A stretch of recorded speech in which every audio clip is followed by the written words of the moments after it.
On side number 1 of this record, I've explained the strangest secret in the world and how it works.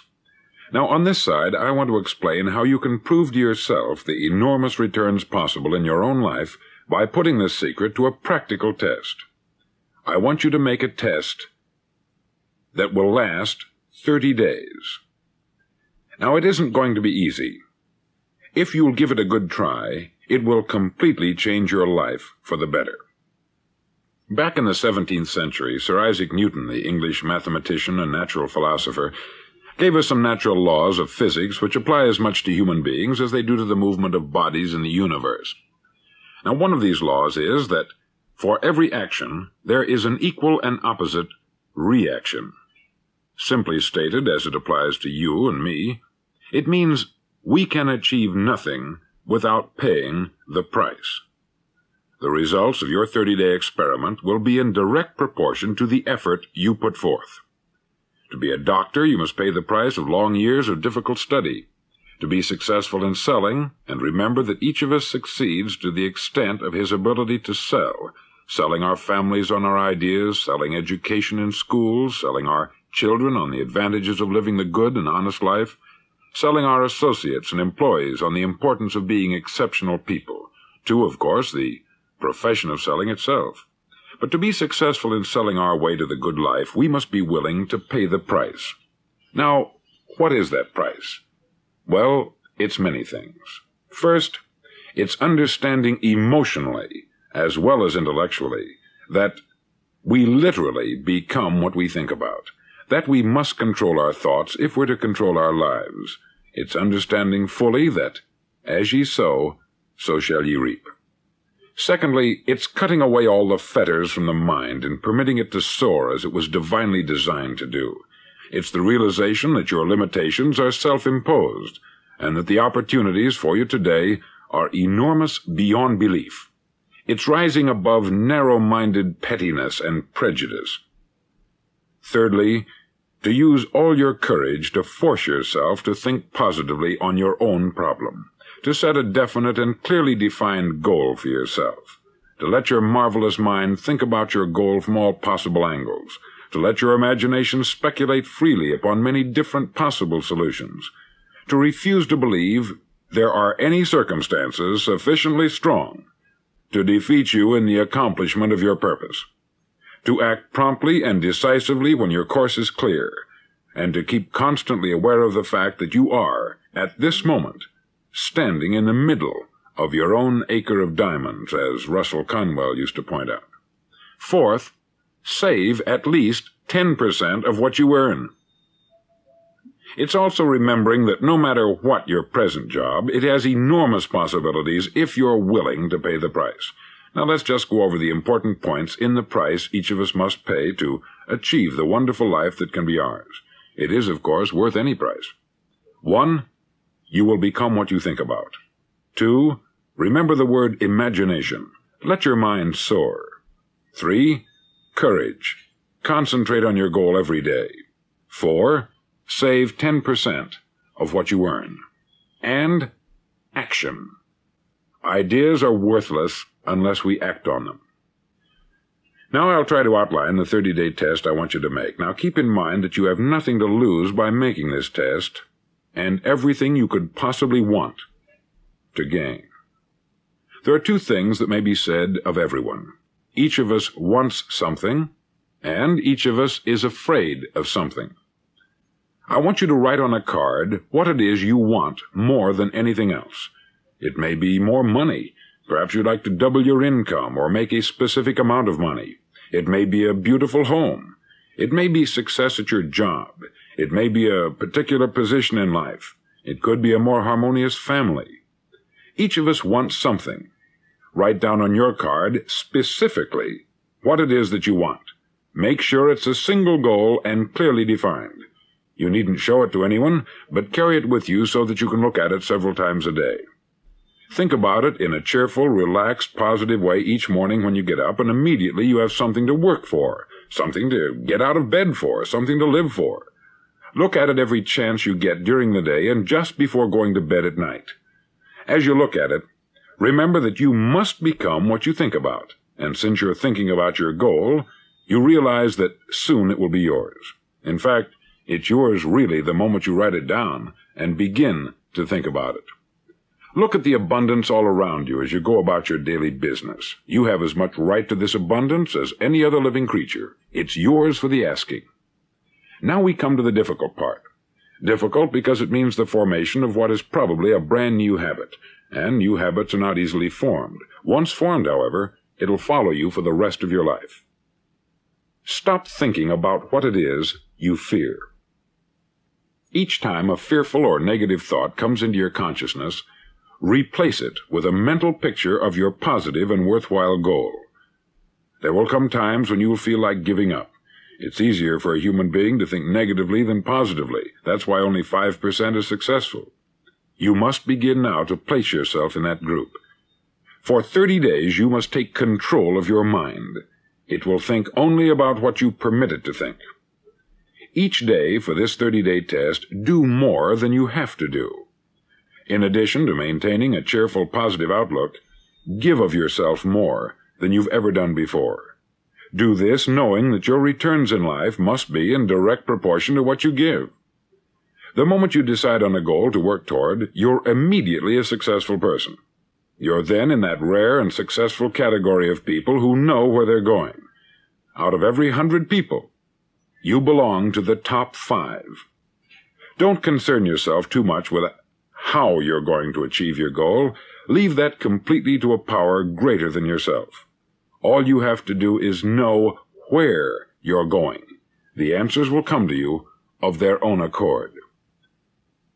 Remember these words from the Sermon on the Mount, and remember them well. Keep them constantly before you this month of your test.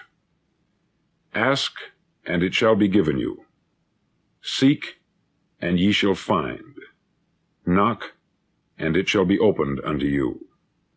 For every one that asketh receiveth, and he that seeketh findeth, and to him that knocketh it shall be opened. It's as marvelous and as simple as that. In fact, it's so simple that in our seemingly complicated world it's difficult for an adult to understand that all he needs is a purpose and faith. For 30 days, do your best. If you're a salesman, go at it as you've never done before, not in hectic fashion, but with the calm, cheerful assurance that time well spent will give you the abundance in return you deserve and want. If you're a homemaker, devote your 30-day test to complete giving of yourself, without thinking about receiving anything in return, and you will be amazed at the difference it makes in your life. No matter what your job, do it as you've never done it before for 30 days, and if you've kept your goal before you every day, you'll wonder and marvel at this new life you've found. Dorothea Brand, outstanding editor and writer, discovered it for herself and tells about it in her fine book, Wake Up and Live. Her entire philosophy is reduced to the words, act as though it were impossible to fail. She made her own test, with sincerity and faith, and her entire life was changed to one of overwhelming success. Now you make your test for 30 full days. Don't start your test until you've made up your mind to stick with it. You see, by being persistent, you're demonstrating faith. Persistence is simply another word for faith. If you didn't have faith, you would never persist.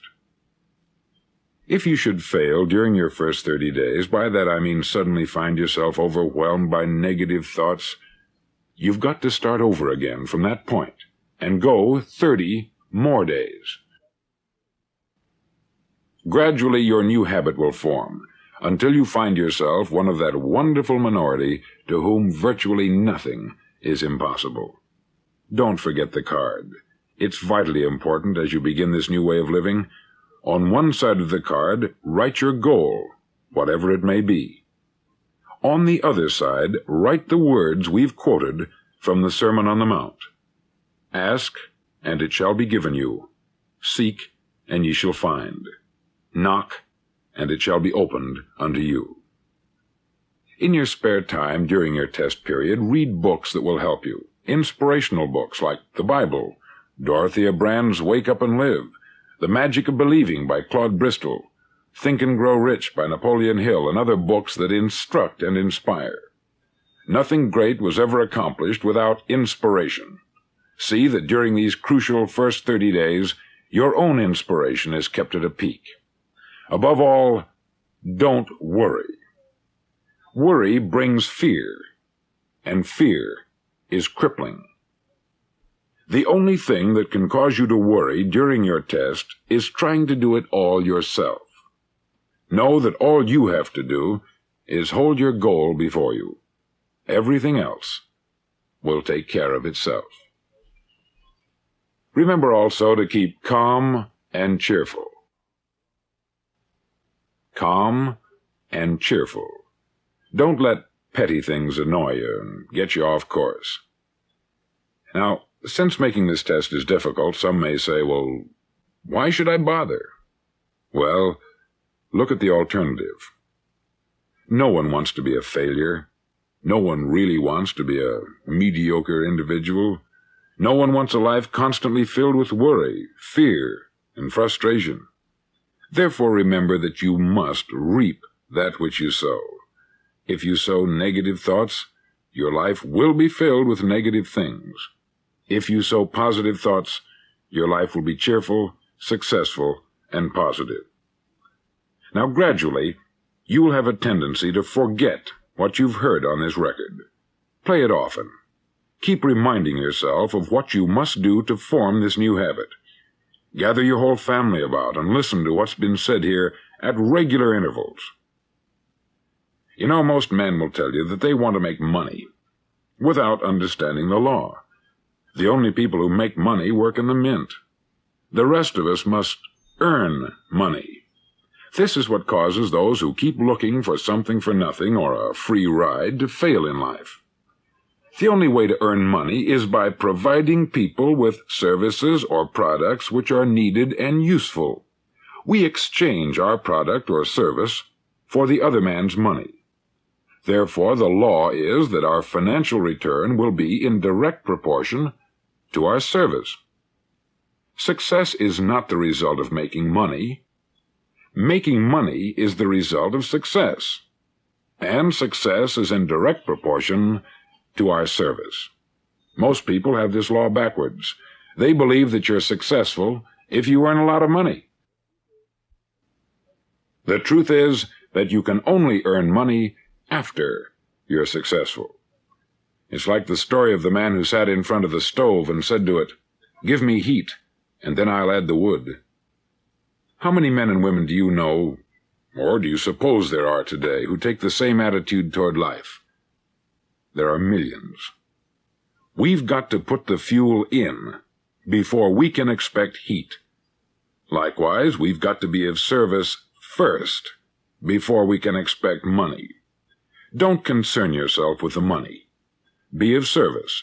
Build, work, dream, create.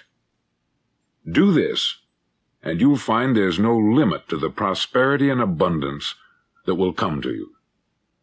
Prosperity is founded upon a law of mutual exchange. Any person who contributes to prosperity must prosper in turn himself. Sometimes the return will not come from those you serve, but it must come to you from someplace, for that is the law. For every action, there is an equal and opposite reaction. As you go daily through your 30-day test period, remember that your success will always be measured by the quality and quantity of service you render, and money is a yardstick for measuring this service. No man can get rich himself unless he enriches others. There are no exceptions to a law. You can drive down any street in America and from your car estimate the service that's being rendered by the people living on that street. Had you ever thought of this yardstick before? It's interesting. Some, like ministers and priests and other devoted people, measure their returns in the realm of the spiritual, but again, their returns are equal to their service.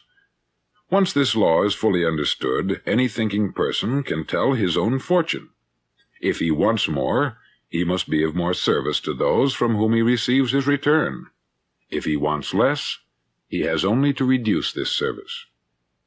This is the price you must pay for what you want.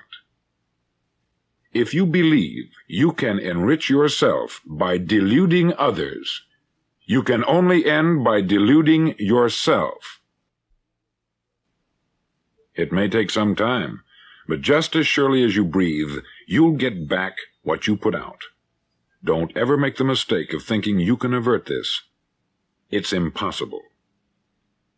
The prisons and the streets where the lonely walk are filled with people who tried to make new laws just for themselves. We may avoid the laws of man, but there are greater laws that cannot be broken. An outstanding medical doctor recently pointed out 6 steps that will help you realize success. 1. Set yourself a definite goal. 2. Quit running yourself down. 3.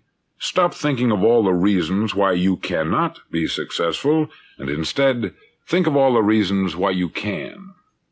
4. Trace your attitudes back through your childhood and try to discover where you first got the idea you couldn't be a success, if that's the way you've been thinking. 5. Change the image you have of yourself by writing out a description of the person you would like to be. And 6. Act the part of the successful person you have decided to become. The doctor who wrote those words is a noted West Coast psychiatrist, David Harold Fink, M.D. Do what all the experts since the dawn of recorded history have told you you must do. Pay the price by becoming the person you want to become. It's not nearly as difficult as living unsuccessfully. Make your 30-day test. Then repeat it. Then repeat it again. Each time it will become more a part of you until you'll wonder how you could ever have lived any other way. Live this new way, and the floodgates of abundance will open and pour over you more riches than you may have dreamed existed. Money? Yes, lots of it. But what's more important, you'll have peace. You'll be in that wonderful minority who lead calm, cheerful, successful lives. Start today. You have nothing to lose, but you have a life to win.